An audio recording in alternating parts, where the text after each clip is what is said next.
Dear Yahweh, regarding your application for permission to create a universe, I've taken a look at your plans, and before I can give you my decision, there are some things I need to highlight. First thing I'd like to address is the size of your universe.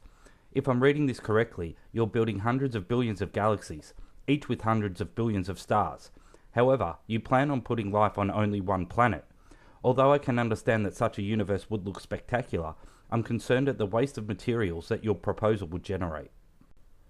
I fail to understand why you're going to create everything in 6 days, but all evidence will point to the universe being billions of years old. Are you deliberately trying to delude the humans? Is it your goal to make the people who literally believe your story look like morons? I can't understand why you do that if these are the people who will be your biggest supporters. This is a big area of concern.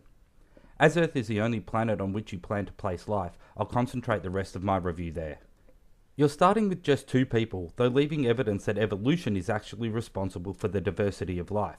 Again, I must ask, are you deliberately trying to make your biggest supporters look stupid? Why would you do that?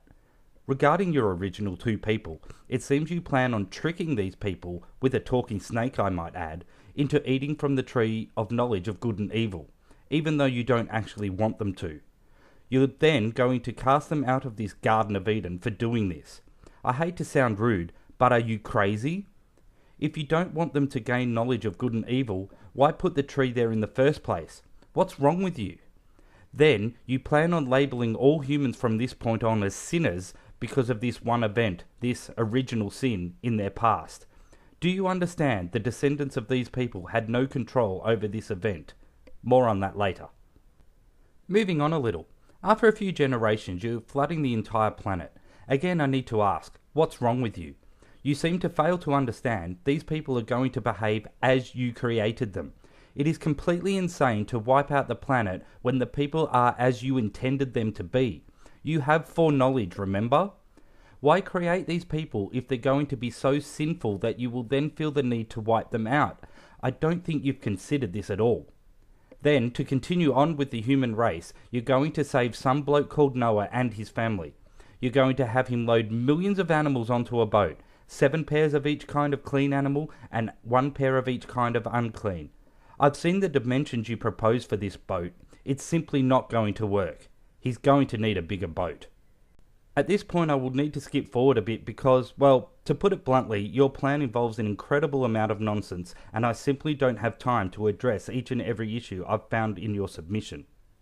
I would like to say though that your plan of having a rape victim marry the rapist is simply outrageous and one of the most disgusting things I've ever been presented in universe planning.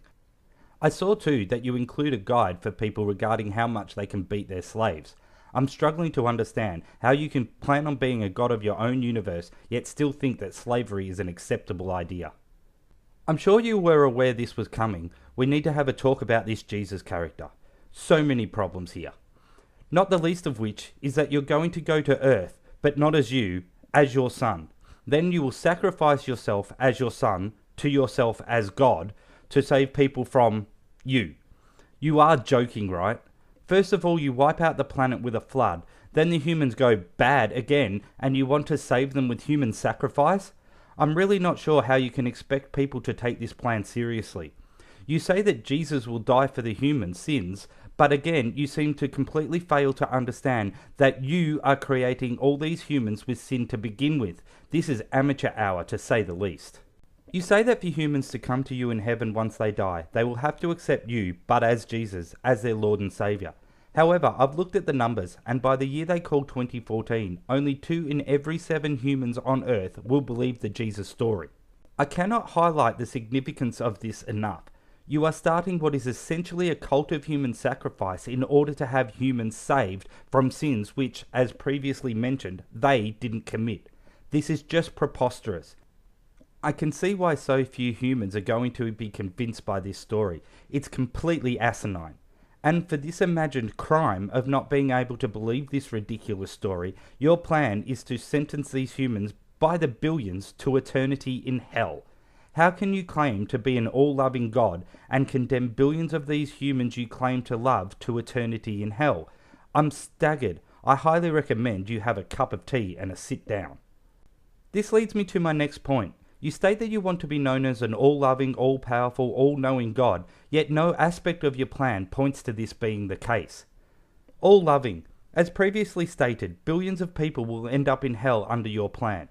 For centuries, women are going to be treated as subservient to men, homosexuals are going to be persecuted and receive disgusting treatment because of your teachings, and millions of people are going to be killed by people who believe in you because they don't like the way other people believe in you.